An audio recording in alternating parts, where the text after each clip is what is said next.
Once again, good morning. I welcome all of you here in MCQ Marathon और आप सबका favourite chapter resources development. चलिए, पहला question बहुत सिंपल आसान एंड हमारे प्यारे प्यारे जीनियस बच्चे, ठीक है, बहुत आसान है। All of you try this. Which of the following is an example of renewable resource? इससे सिंपल क्या हो सकता है? शीतल केसरवानी, आनंद, हाँ बहुत बढ़िया, हिमांशु, आर्यन पाल, अनन्या द्विवेदी, ओके, आकृति, आराध्या त्रिपाठी, सृष्टि एंड आयुष, स्वीटी, बहुत बढ़िया। Everyone give the correct answer because which of the following is renewable? If we will look here carefully, this is the only option which is renewable. Renewable resource क्या होता था? Renewable resource वो resource होता था जिसको naturally जो है हम रिप्लेनिश कर सकते हैं। नेचुरली रिप्लेनिश का मतलब होता है जो चीज़ नेचुरली फुलफिल हो सकती है, कभी ना ख़त्म होने वाली चीज़। ठीक है। अब यहाँ पे देखो, कोयला जो है वो ख़त्म हो जाएगा, ठीक, पेट्रोलियम ख़त्म हो जाएगा कभी ना कभी, नेचुरल गैस सुनने को तो नेचुरल है, बट एक्चुअली ये भी तो लिमिटेड स्टॉक में है और इनको बनने के लिए मिलियंस ऑफ ईयर्स का टाइम लगता है, जो कि आई थिंक फिजिबल नहीं है, और इतना टाइम कौन रहेगा? ठीक है, तो this is the only thing जो हमारे पास एक प्रकार से अनलिमिटेड है। दूसरा क्वेश्चन, एग्जॉस्ट नहीं होगा, बिल्कुल। एग्जॉस्ट का मतलब ये हो, देखो, ये विंड एनर्जी ऐसा नहीं कि मतलब हमेशा बड़ा हमें कंटिन्यू मिलता रहता है, वो डिपेंड करता है कि कितना हवा चल रही है, सारी चीज़ें, ठीक है। बट वो उसका सोर्स हमेशा रहेगा ना, कभी ख़त्म नहीं होगा, मतलब कभी ना कभी वो रहेगा ही रहेगा। On the basis of origin के बेसिस पे आपको resources can be classified into, ठीक है। चलिए, इस क्वेश्चन में ना तीन चार क्वेश्चन छुपा हुआ है, मैं आगे आपसे पूछूंगा।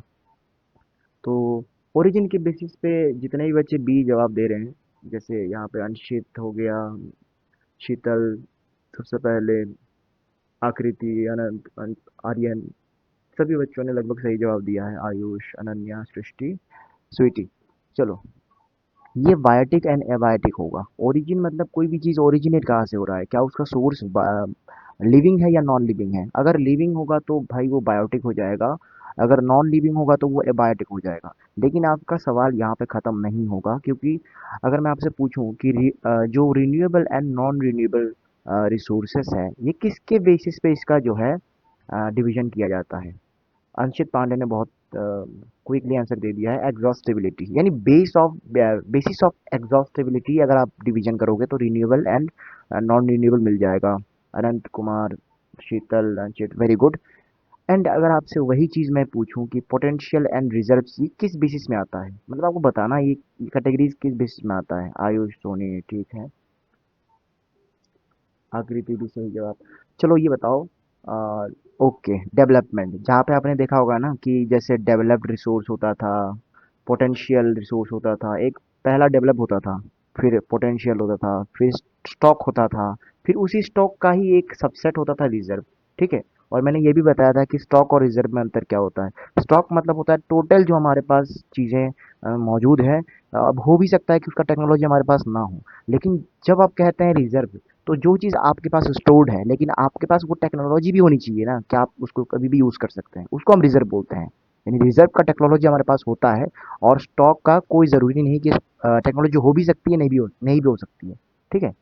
तो reserve is a part of stock actually, but but reserve and stock is not same word. हमें ये सेम महसूस हो सकता है बट सेम नहीं है, ठीक है। तो ये चौथा जो होगा, इंडिविजुअल एंड कम्युनिटी, इसका क्या हो सकता है, ये इसका बेसिस क्या हो सकता है? अंशित पांडे, स्वीटी, आर्यन पाल, बहुत बढ़िया। ये होता है ओनरशिप के बेसिस पे, बहुत बढ़िया आपने जवाब जवाब दिया। अ, आयुष, अनंत, शीतल, आर्यन पाल, बहुत बढ़िया। ये ओनरशिप के बेसिस पे होता है। तो हमने यहाँ पे रिवाइज कर लिया कि बेसिस ऑफ जो क्लासिफिकेशन होते हैं वो सारी चीज़ें याद कर ली। हालांकि एक चीज़ मैं बताऊंगा कि इसमें से क्वेश्चंस आने के चांसेस बहुत रेयर ऑफ द रेयरेस्ट है, ठीक है, क्योंकि ये पार्ट थोड़ा सा मैं आपको बता दूंगा कि कौन सा पोर्शन आपको ज़्यादा ज़्यादा ध्यान देना है। ये इसमें से 0% चांस आएगा ही नहीं इसमें से ऐसा कोई क्वेश्चन, ठीक है। विच of the following soil is considered ideal for growing cotton. ये क्वेश्चन सीबीएसई परस्पेक्टिव से इंपॉर्टेंट है, बिकॉज करेक्टरिस्टिक्स ऑफ सॉइल पूछा जाता है आपसे। ठीक है। लगभग सारे बच्चों ने शीतल, आर्यन, स्वीटी, अंशित, हिमांशु, सृष्टि, आराध्या, अनंत, है ना, आकृति, अनन्या, सारे everyone gave the correct answer. और इससे बढ़िया क्या हो सकता है कि सभी बच्चों ने ब्लैक सॉइल बोला है, और सबको पता भी है कि ब्लैक सॉइल जो कॉटन के साथ रिलेटेड है। लेकिन मैं ये चाहूँगा कि सिर्फ ब्लैक सॉइल को रिवाइज नहीं करेंगे, थोड़ा सा और भी कुछ देखते हैं। जैसे फॉर एग्जांपल अगर ब्लैक सॉइल की बात करें ना, ब्लैक सॉइल का एक और भी करेक्टर होता है कि भाई ब्लैक सॉइल में जो है वो क्रैक्स आ जाते हैं। ठीक है, पहला जो पॉइंट आपको याद रखना है कि ब्लैक सॉइल में क्या आ जाते हैं, क्रैक्स। ठीक है, उसको रेगुलर सॉइल भी बोलते हैं, बहुत बढ़िया, इसको रेगुलर सॉइल भी बोलते हैं। एंड ब्लैक सॉइल की एक और भी नेचर है कि ब्लैक सॉइल की जो मॉइस्चर कंटेंट जो होता है ना, वो ज़्यादा, मतलब ज़्यादा होता है, हाई होता है। तो ब्लैक सॉइल में जो पानी जो स्टोर करने की जो कैपेसिटी होती है, यानी पानी नहीं कहेंगे, मॉइस्चर कहेंगे, है ना। पानी का मतलब कुछ और ही समझ में आता है। मॉइस्चर की जो कैपेसिटी होता है वो काफ़ी ज़्यादा होता है, सबसे ज़्यादा होता है, हाईएस्ट। एंड एलुवियल सॉइल की स्पेसिफिकली बात करें तो alluvial soil is very good for paddy. ठीक है, आपको कनेक्ट करना है चीज़ों को। एलुवियल सॉइल जो है वो काफ़ी अच्छा होता है वो पैडी के लिए। और दूसरा, एलुवियल सॉइल जो है ये एलुवियम डिपॉजिट्स, यानी जो नदियों के द्वारा डिपॉजिट्स होता है उनके द्वारा जो है उससे जो है ये फॉर्म होती है। ठीक है। और यूपी, बिहार और गंगेटिक प्लेन्स में आपको एलुवियल सॉइल ही देखने को मिलेगा ज़्यादातर। फिर ज़्यादातर क्या, यही एलुवियल सॉइल ही मैक्सिस में डोमिनेटिंग है। फिर आपको लेटेराइट सॉइल की अगर बात करें तो लेटर का मतलब होता है ब्रिक, यानी पत्थर। ठीक है, सॉरी पत्थर कह रहा हूँ कि ईटा। ठीक है। तो ये जो लेटराइट सॉइल है ये थोड़ा सा लीचिंग होता है इसमें। इसमें एक चीज़ आपने पढ़ा होगा लीचिंग के बारे में। ठीक है, ये जो सॉइल होता है इसमें लीच होता है, लीचिंग। लीचिंग एक प्रक्रिया होता है जिसमें पानी के द्वारा जो इम्पोर्टेंट जो होता है ना, जो सारी चीज़ें, मिनरल्स वगैरह, वो सब वॉश आउट हो जाते हैं। मैंने एग्जांपल देके भी समझाया था कि जैसे चावल के साथ नमक मिक्स कर दोगे। ठीक है, पकाया हुआ चावल नहीं, कच्चा चावल, ठीक है, उसमें राइस, उसके साथ नमक मिक्स कर दोगे तो उसको पानी में वॉश करोगे तो वो मिनरल्स चला जाएगा। नहीं, इरोजन अलग होता है, अनशित। ठीक है, आपको यहाँ पे डिफरेंस समझना होगा। मैंने क्लास में भी आपको बताया था कि इरोजन जो है वो लेयर बाय लेयर या फिर जो गली इरोजन होता है जिसमें मिट्टी जो है धुल जाती है, लेकिन यहाँ मिनरल्स जो है वो वॉश आउट हो जाता है। ठीक है सर, लीच एक्सप्लेन प्लीज। बिल्कुल, लीच मैं एक्सप्लेन कर देता हूँ। ठीक है, मैंने आपको क्या समझाया कि मान लीजिए ये मिट्टी है। ठीक है, ये यहाँ पे मिट्टी रखा हुआ है। अब यहाँ पे बारिश हुई। ठीक है, बारिश हुई। अब बारिश होने से यहाँ पे क्या होगा, या तो ये जो मिट्टी का जो परत है ऊपर से ये वॉश आउट हो जाएगा, मिट्टी धुल जाएगा। तो आप कहोगे सर ये तो आपने पढ़ाया था, शीट इरोजन कहते हैं सर इसको, शीट इरोजन। ठीक है, तो आपने ये जवाब दे दिया। मैंने कहा बहुत बढ़िया। ठीक है, लेकिन ऐसा भी तो हो सकता है ना कि छोटे छोटे ऐसे नाले टाइप के बन गए हो, ऐसे ऐसे ऐसे वॉश आउट हो गए हो। तो आपको कहा, सर इसको भी आपने पढ़ाया था, ये आपका हो जाएगा गली इरोजन। ठीक है, ये भी आपने बताया था कि ये गली इरोजन होता है। बट क्या होगा अगर उसमें से मिट्टी नहीं सर, लेकिन उसमें जो डिजॉल्व मिनरल्स हैं, डिजॉल्व मिनरल्स, ठीक है, डिजॉल्व मिनरल्स अगर वॉश आउट हो जाए, होता है ना कि जो मिनरल्स है वो वॉश आउट हो गया। देखो इरोजन तो होगा ही, आप समझिए, बारिश होगा तो इरोजन तो होना ही होना है, कुछ ना कुछ इरोजन तो होगा, ज्यादा कम। लेकिन लीच, हम यहाँ पे बात कर रहे हैं लीचिंग की, तो लीचिंग और इरोजन को एकदम बराबर मत मानना। हाँ, ये कह सकते हैं कि अगर कहीं पे लीचिंग हो रहा हो तो वहां पे इरोजन होगा। ठीक है, वहां पे इरोजन होगा ही, लेकिन लीचिंग अलग होता है। मिनरल्स का वॉश आउट होता है तो उसको हम क्या बोलते हैं, लीचिंग बोलते हैं। और जब मिट्टी सॉइल का वॉश आउट होता है उसको हम इरोजन बोलते हैं, दोनों अलग चीज है। ठीक। फिर हम रेड सॉइल देखते हैं। अब रेड सॉइल का कोई बच्चा मुझे ये बता दे कि रेड सॉइल की रेड कलर कहाँ से आता है, रेड एंड येलोइश जो कलर है वो कहाँ से आ रहा है।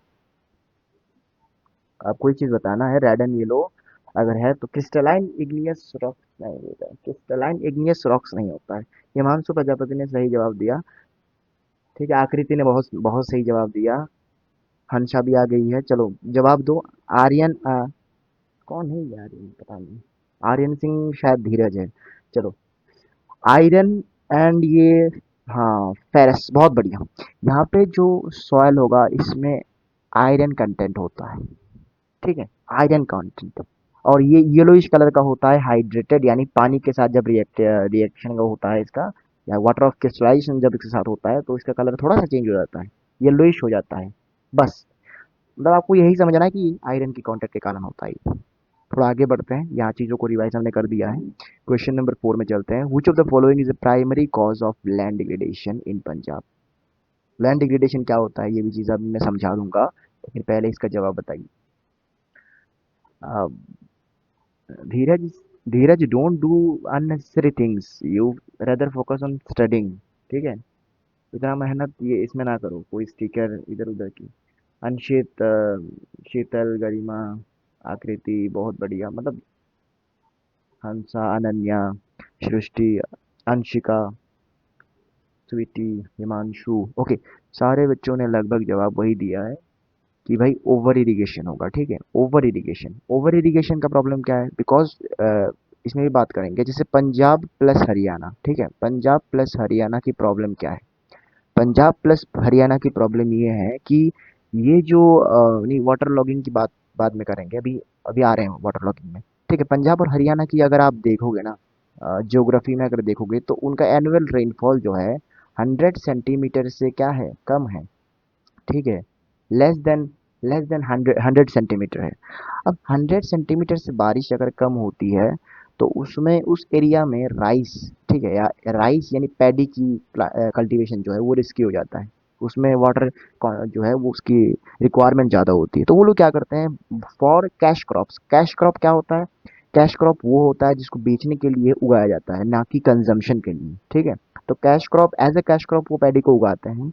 उसमें वो एक्सटेंसिव जो ओवर इरिगेशन करते हैं, जिसके कारण से प्रॉब्लम्स आती है, जैसे सैलिनिटी बढ़ जाती है, शीतल ने जैसे बोला ना, सैलिनिटी इंक्रीज हो जाती है।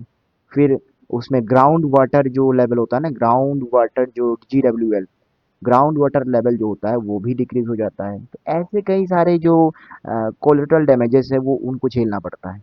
और अभी तो परिस्थिति भी देखो, और सैलिनिटी से सॉइल की क्वालिटी भी खराब हो जाती है। और यहाँ पे चीज़ें कनेक्टेड भी है ना, कि सैलिनिटी इंक्रीज हो जाएगी तो सॉइल की क्वालिटी खराब होती है। अब सॉइल की क्वालिटी खराब होती है तो वो क्या करते हैं, उसमें फर्टिलाइजर यूज़ करते हैं। अब फर्टिलाइजर से तमाम और भी प्रॉब्लम होते हैं, वो आपको पता है, वो जूनियर क्लासेस में हमें ऑलरेडी पढ़ रखा है कि फर्टिलिटी जब खराब हो जाती हैं, फिर फर्टिलाइजर्स उसमें यूज़ करते हैं तो और फर्टिलिटी खराब होती है, फिर और ज़्यादा यूज़ करते हैं, तो ये चलता जाता है। ठीक है, और रेदर इसमें सॉइल की क्वालिटी एकदम बिल्कुल खराब हो जाएगी। चलो, क्वेश्चन नंबर 5 को ट्राई करना आपको। What type of resources is iron ore? ये थोड़ा सा आपको ना कंफ्यूजिंग लग सकता है, लेकिन आपको बताना पड़ेगा। ठीक है, ट्राई। रॉन्ग और राइट? आयरन और आयुष ने जवाब दिया है, बट मैं आपको कहूँगा कि शायद आपका जवाब सही ना हो। अंशित पांडे, आर्यन, देखते हैं कितने लोगों ने जो है बढ़िया से। आर्यन पाल, आर्यन पाल बहुत बढ़िया। ठीक है, गरिमा, आराध्या। ओके, आपको ये बताओ, आकृति ने सही जवाब दे दिया, इससे पहले भी एक जवाब मुझे सही मिला, शीतल। अब सारे बच्चे डी की तरफ चले गए, बहुत बढ़िया। देखो, आयरन ओर यानी, अब मान लेते हैं कोई भी एग्जांपल ले लेते हैं। हाँ, हंसा बिल्कुल सही। ठीक है, अब देखो आयरन ओर का एक एग्जांपल ले लेते हैं, जैसे एग्जांपल है हेमेटाइट। ठीक है, हेमेटाइट, जो हेमेटाइट होता है ये आयरन ओर होता है। ठीक है, हाईएस्ट क्वालिटी, काफ़ी अच्छी क्वालिटी का होता है आयरन ओर। तो ये हेमेटाइट जो होता है, मैं यहाँ पे थोड़ा सा माउस से लिख रहा हूँ इसीलिए हैंड राइटिंग ऐसी है। तो हेमेटाइट क्या रिन्यूएबल है? क्या उसका सोर्स जो है कभी ख़त्म नहीं होगा? ऐसा तो नहीं हो सकता, वो रिप्लेनिश कहाँ से होगा? जब आपने उसको निकाल लिया, माइनिंग कर लिया उसकी ना, फिर ख़त्म हो गई चीज़, तो ये रिन्यूएबल की तो प्रश्न ही नहीं होता। मतलब नो क्वेश्चन ऑफ, बायोटिक तो हो ही नहीं सकता, because it is not living. Who says iron is living? Flow नहीं होगा। फ्लो मतलब, फ्लो भी ऐसी चीज़ होती है जो नेचुरली रिप्लेनिश हो जाती है। जैसे फॉर एग्जांपल हम वाटर की बात करते हैं ना, वाटर की बात करते हैं तो वाटर एक्चुअली फ्लो, उसको फ्लो भी बोल सकते हैं, क्योंकि फ्लो का मतलब होता है कि भाई वाटर आप पोल्यूट कर सकते हो, बट वाटर जो है वो रिप्लेनिश हो जाती है बाय नेचर। ठीक है, लेकिन वाटर के साथ प्रॉब्लम ये होता है कि जितना वो रिप्लेनिश होता है उससे ज़्यादा हम उसको यूज़ करते हैं, so that is the problem. Otherwise water is renewable as well as flow. The only option left with us is non-renewable, and that is correct, right, आप उसको रिन्यू नहीं कर सकते। और यहाँ पे एक चीज देखो, आयरन ओर की बात करी है ना, आयरन की बात नहीं करी है। आप कहोगे आयरन को हम यूज करेंगे, उसको दोबारा पिघला के दोबारा रीयूज करेंगे, उसको आप क्या बोल सकते हैं, रीयूज बोल सकते हैं, ठीक है, उसको आप रीयूज बोल सकते हैं। लेकिन आयरन ओर की बात हुई है, और जब आयरन ओर की बात हुई है तो आप आयरन ओर को यूज करके आयरन बना दिए हो, और फिर दोबारा आयरन से आयरन ओर नहीं बना सकते है ना, ठीक है। केमिस्ट्री में इतना तो हम मेटलर्जी के बारे में पढ़ते हैं, नहीं हो सकता ये, दोबारा ऐसा नहीं हो सकता। हाँ, आयरन इनगॉट इज रीयूजेबल होता है, बिल्कुल। अनंत कुमार मिश्रा, रीयूजेबल होता है, लेकिन रीयूजेबल अलग होता है ना, रिन्यूएबल एंड रीयूजेबल सेम नहीं है, आपको ये समझना होगा, ठीक है। ये चीज इसीलिए तो रिवीजन होती है चैप्टर्स की, to know the core concept.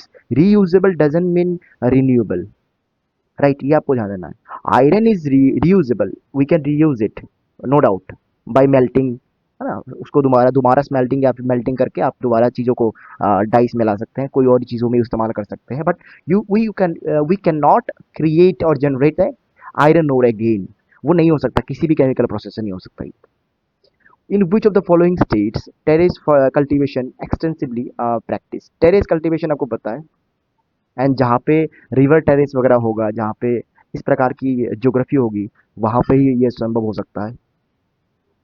And I think Ayush, Soni, Aryan, Anshit, Himanshu, Anant, Hansa, Ayush Singh, Sheetal and everyone, Garima, Aradhya, Akriti, Himanshu, all of you are correct, because we don't have terrace farming here. The only option left with us is Uttarakhand. Uttarakhand, UK of India. Yes, UK of India. Anshit Pandey, Uttarakhand में जो है it is like पहाड़ी इलाका, right, and here it is suitable for terrace farming. Terrace farming contour ploughing इन ही इलाकों में होता है, and plains of Uttar Pradesh तो नहीं होगा, and Haryana obviously not, right, it is not a difficult one, actually easy. Now going little bit moderate portion, you need some concepts here to answer these questions. You need some of the concepts. Let us decode this question. Materials in the environment which have the potential to satisfy human needs, but human beings do not have appropriate technology, do not have technology to access them. What can be the answer? Materials, majority, Sheetal, Anshit Pandey, Garima, Himanshu, Dheeraj, Ayush, Srishti, yeah, everyone. Himanshu again, Chalo, Aradhya, potential. Yes, it is actually called potential resource. Potential means what? We don't have the technical know-how how to use that. Okay, and we are not talking about actually reserve or stock here. So, this both will not be the answer. Develop means we have the technology, we know about that resource, okay. So no, Aryan, it will not be B, okay. It is clearly, it is the definition of no, anubhav, no, materials in the environment potential to satisfy. Here it is clearly mentioned potential to satisfy. We are not talking about any storage here, na. We are not talking about any collection of resources. No, we are not talking about that collection. Stock is what? It is a storage collection or of something. Okay. If we don't have the technology, then we call it stock. And among stock, जिस portion को आप use कर सकते हैं technology के लिए, but फिर भी आपने सेव करके रखा है, स्टोर करके रखा है, उसको हम रिजर्व बोलते हैं, है ना। लेकिन यहाँ पे स्टोरेज की बात ही नहीं हुई है। यहाँ पे सीधा सीधा सवाल ये है, the straight forward question is materials in the environment which have potential to satisfy human needs, but we don't know them, right? So the most correct option here is potential resource, right? अगर potential resource का option नहीं होता तो आप उसको stock कह सकते थे। लेकिन अगर देखो एमसीक्यू में ये भी होता है ना कि नियरेस्ट जो करेक्ट आंसर होता है, सबसे पहले जो सबसे एक्यूरेट होता है उसी को आप आंसर करेंगे। अगर यहाँ पे मैंने इसको मिटा दिया, ठीक है, पोटेंशियल रिसोर्सेज का ऑप्शन ही नहीं है, तो आप उसको स्टॉक बोल सकते हो, बट अगर है तो आपको पोटेंशियल में टिक करना है, ठीक है।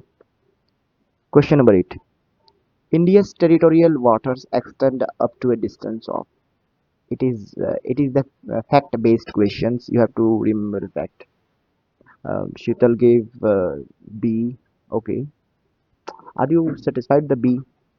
um, no, Anshit Pandey, I think you are confused with the exclusive economic zone. Exclusive economic zone and territorial water is a different thing, different concept. जितने बच्चों ने बी का जवाब दिया है वो सही है. देखिए 12 किलोमीटर तो नहीं होगा, 12 नॉटिकल माइल्स. ठीक है, पानी के अंदर समुंदर में जो दूरी होती है उसको नॉटिकल माइल्स में नापा जाता है. इसका लगभग जो है डिस्टेंस बनता है 22 किलोमीटर के आसपास. ठीक है, इसका अप्रॉक्सीमेट जो डिस्टेंस बनता है वो 22 किलोमीटर के आसपास. मैं अप्रॉक्सीमेट की बात कर रहा हूँ अनंत. ठीक है, हाँ शीतल बिल्कुल, मैं अप्रॉक्सीमेट बात कर रहा हूँ, लगभग 20-22 किलोमीटर के आसपास होता है, आपको आइडिया लग गया होगा. ठीक है, लेकिन ये जो 200 नॉटिकल माइल है, 200 नॉटिकल मील होता है भाई exclusive economic zone. Exclusive economic zone मतलब ये हुआ कि अगर इतने, इस इलाके में अगर कोई भी रिसोर्सेस पाया जाता है, वो क्या हो जाता है, वो भारत का उसमें पहला अधिकार होगा. ठीक है, लेकिन ऐसा नहीं है कि वो हमारा पानी है. ध्यान देना धीरज. राइट, जो एक्सक्लूसिव इकोनॉमिक जोन होता है उसमें जो रिसोर्सेस होगा उसमें पहला अधिकार हमारा हो सकता है, लेकिन ऐसा नहीं कि वो हमारा पानी है या फिर हमारा टेरिटोरियल वाटर है. नहीं, ठीक है, आपको ये ध्यान देना है, रिसोर्सेज पे हमारा अधिकार होगा लेकिन वो हमारा टेरिटोरियल पानी नहीं है. लेकिन जब हम बात करते हैं 12 नॉटिकल माइल का, 12 नॉटिकल मील का मतलब ही ये होता है कि ये पानी भारत का अभिन्न हिस्सा है. अभिन्न हिस्सा मतलब जानते हो क्या होता है? जैसे भारत का कोई कोई भी लैंड एरिया, उसमें कोई बाहरी नहीं आ सकता बिना परमिशन के, वैसे ही उस 12 नॉटिकल पानी में भी नहीं आ सकता. वो हमारा देश का हिस्सा है. उसमें इंडियन नेवी जो है, कोस्ट गार्ड जो है, उसमें गोली मार सकते हैं किसी को अगर वो आते हुए दिख गए विदाउट परमिशन. ठीक है, लेकिन 200 नॉटिकल माइल के अंदर अगर 200 नॉटिकल माइल्स के अंदर अगर कोई आ जाता है तो हम उसको वार्निंग देंगे. उसको गोली नहीं कर सकते, गोली नहीं मार सकते क्योंकि वो हमारा टेरिटरी में नहीं आया अब तक, इकोनॉमिक जोन में आया है. तो आपको ये डिफरेंस समझ में आना चाहिए. और 12 नॉटिकल माइल में तुम आ गए इसका मतलब तुम हमारे देश में घुस गए, मतलब घुस गए, वो तो हमारा पानी है. ठीक है, तो ये होता है पानी में, कह सकते हो बॉर्डर कहाँ तक है, 12 नॉटिकल मील दूर तक होता है हमारा बॉर्डर समुद्र में. चलो, question number 9. Question number 9, area sown more than once year. अच्छा, एक एरिया जिसको एक बार एग्रीकल्चर उसमें होता है प्लस नेट सोन एरिया. अच्छा, मोर देन वंस, ये तो मैंने बताया था आप लोगों को. बी बी बी बी कितने लोग बी बी कर रहे हैं. ठीक है, अच्छा, कोई सी की तरफ क्यों नहीं दिख रहा, मतलब है everyone busy with B. Meanwhile there is another option C और डी. देखिए फैलोलैंड, फैलोलैंड तो होगा नहीं बिकॉज फैलोलैंड को तो हम विदाउट कल्टीवेशन रखते हैं, ग्रेजिंग लैंड भी नहीं है. आइदर दिस और this, those people with the answer B are wrong. Net crop area नहीं होगा. Net, net plus, net plus जो ये मोर देन वंस करते हैं ना उसको हम क्या बोलते हैं, gross. Right, gross means what, gross का मतलब ये होता है टोटल. ठीक है, ग्रॉस का मतलब क्या होता है, टोटल. Total cropped area. तो टोटल क्रॉप्ड एरिया में क्या होगा, area sown more than once plus. हाँ, बिल्कुल बिल्कुल. ओके, तो the correct answer is gross cropped area. यहाँ पे नेट नहीं होगा, gross cropped. Good. Question number 10. The oceanic resources beyond 200 nautical miles of the exclusive economic zone are regulated by. आपको यहाँ पे एक शब्द का ध्यान रखना है, बियॉन्ड. बियॉन्ड का मतलब क्या होता है कि ये आपकी बाउंड्री है, उससे बाहर की जो चीजें हैं, है ना, 200 नॉटिकल के बाहर की चीजें हैं रिसोर्सेस, वो किसके हाथों में होगा. एनीबडी. देखिए इंडिविजुअल कंट्री नहीं होगा. ठीक है, क्योंकि 200 नॉटिकल बाहर मतलब उसको इंटरनेशनल वाटर बोला जाता है. एक्चुअली इसको इसको बोला जाता है ब्लू वाटर. ब्लू वाटर, आपको एक चीज ध्यान देना है, इसको ब्लू वाटर भी बोला जाता है. और ब्लू वाटर की मैनेजमेंट जो है वो नेबरिंग कोस्टल कंट्रीज भी नहीं करती है, यूनाइटेड नेशन नहीं. यहाँ पे जो करेक्ट आंसर होता है वो इंटरनेशनल इंस्टीट्यूशन. ठीक है, कुछ डीप सी रिसोर्सेज के लिए अलग अलग इंटरनेशनल रिसोर्स जिसमें और इंस्टीट्यूशन है जिसमें मल्टीपल कंट्रीज होती हैं, एक नहीं हो सकता, उसमें अलग अलग कंट्रीज मिलके इंटरनेशनल इंस्टीट्यूट में, हाँ, इंस्टीट्यूशंस होता है उसमें काम करते हैं. वो किसी एक कंट्री का नहीं होगा, बस इतना समझो. ठीक है, यहाँ पे ऑप्शन नंबर सी आपने मतलब है ना, यहाँ पे गलत पता है क्यों है, गलत इसलिए है क्योंकि यहाँ पे क्या लिखा है, ओनली वर्ड. ओनली वर्ड नहीं हो सकता ना, नॉट ओनली यूएन, और भी तो है ना. इंटरनेशनल इंस्टीट्यूशन में प्लस यूएन भी है, ये आपको ध्यान रखना है. यूएन भी यहाँ पे है, लेकिन इस ऑप्शन में यूएन ओनली बोला गया है, तो ओनली नहीं होगा, ठीक है। इंटरनेशनल इंस्टीट्यूशन में यूएन भी आ जाता है, लेकिन यहाँ पे ओनली बोला गया है, इसीलिए ऑप्शन नंबर सी गलत है। ओनली नहीं होता तो करेक्ट, हाँ बिल्कुल शीतल, अगर ओनली नहीं होता तो ये ऑप्शन गलत नहीं हो सकता था ना। ये ऑप्शन, क्योंकि यूएन तो है ही, क्योंकि सबसे बड़ी जो इंटरनेशनल इंस्टीट्यूशन है अभी वर्ल्ड में वो यूएन है। तो यूएन तो है, लेकिन ओनली बोला गया है तो ये गलत हो जाएगा कि कोई ओनली के साथ साथ मतलब ये हो जाता है कि आप यूएन के अलावा कोई और नहीं हो सकता, तो जो कि गलत है, ठीक है। इसीलिए option B is the best answer, ठीक। ऑप्शन सी नहीं होगा यहाँ पे, ओनली काट देंगे तो हो सकता था पॉसिबल आंसर। चलिए क्वेश्चन नंबर 11। मतलब मेरा कहने का मतलब ये है कि और भी इंस्टीट्यूशंस है जो इसमें काम करती हैं ब्लू वाटर में, सिर्फ यूएन नहीं, ठीक है। Land that is left uncultivated for more than 5 years, है ना, 5 ईयर्स, आपको ध्यान देना ही है, ठीक है।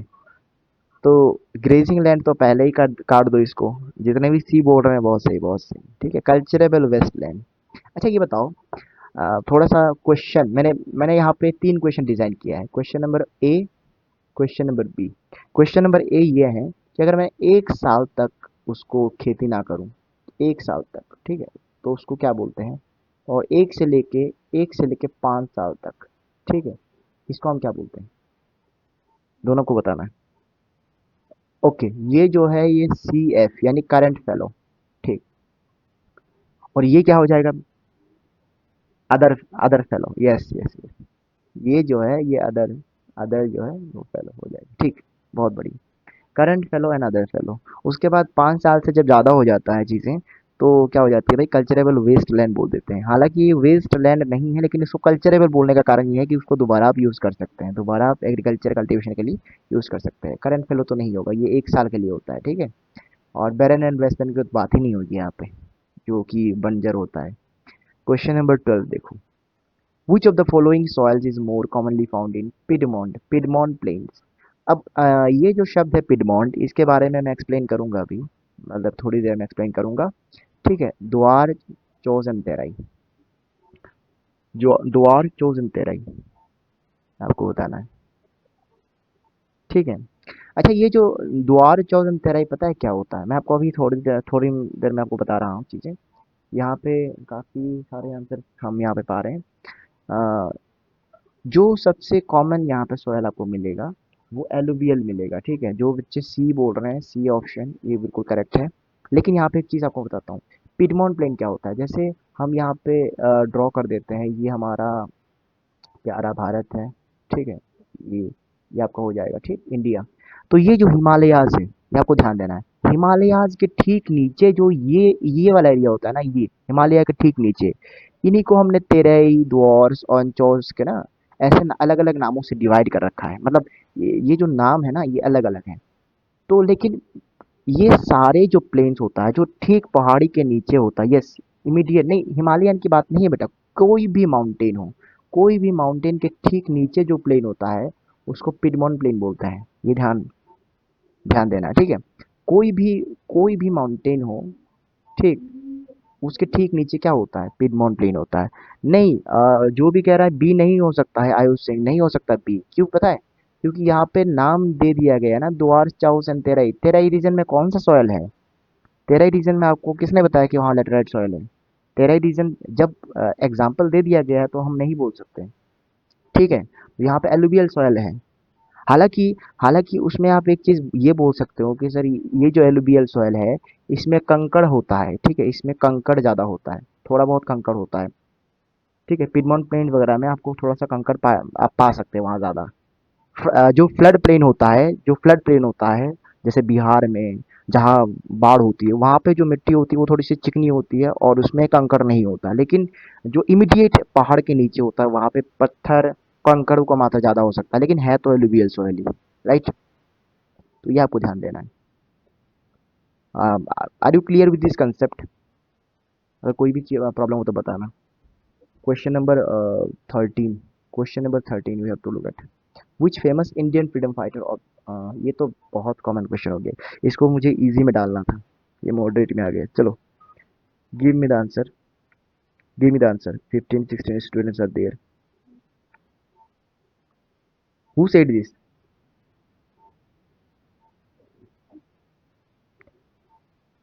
Are you ready with the question? जल्दी बताओ इसका आंसर क्या होगा।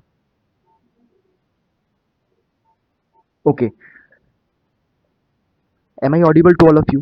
एक बार कंफर्म कर दो, am I audible to all of you?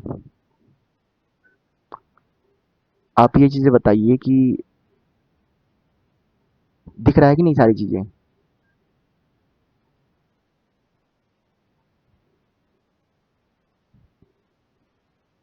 M I audible to all of you? एक मिनट।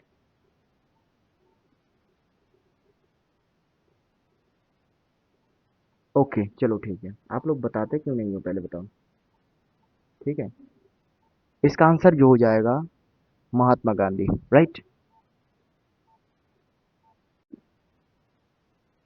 ये आपका क्वेश्चन था इन जून 1992 मोर देन 100। ये आपका हो जाएगा आंसर रियो डी जनेरो, जो कि अभी ब्राजील में है। इस क्वेश्चन का जो है आंसर आपको बताना है, और इस क्वेश्चन का आंसर आप बताएंगे, और हम जो है इसका जवाब मोबाइल में देंगे।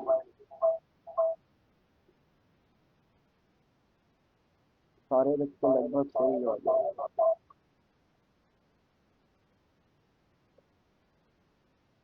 चलो भाई, अच्छा ये बताओ, तुम लोगों ने ये पहले का ही पढ़ा है क्या?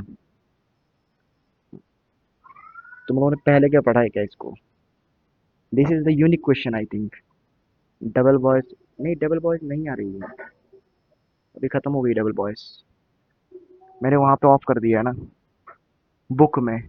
Okay, the lower horizons of the arid soil are occupied by kankar nodules. और ये जो कंकर नोड्यूल्स है, due to increasing content of which element, कौन से एलिमेंट के?